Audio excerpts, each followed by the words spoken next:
Magandang araw mga ka-farmers. Ito po yung update namin sa mga alaga naming mga baka.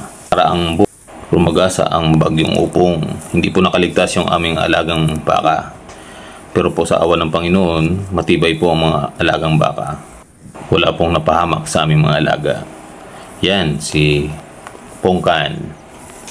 Tsaka yung mga bisero namin, tsaka ternera. Yan, nandiyan pa rin. Malalaki na. Yung aming mga yearling, yan na po sila, matataba.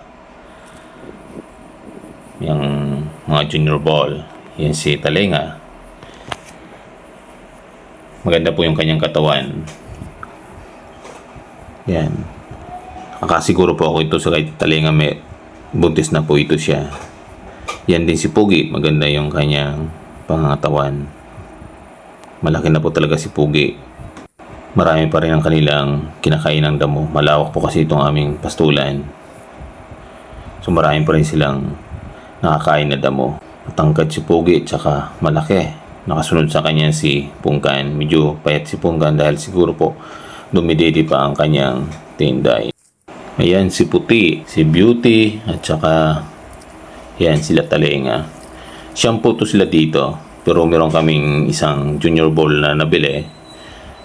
Pandagdag din namin dito sa aming mga alaga. Kaya magiging 10 na po itong bilang nila sa aming pastulan.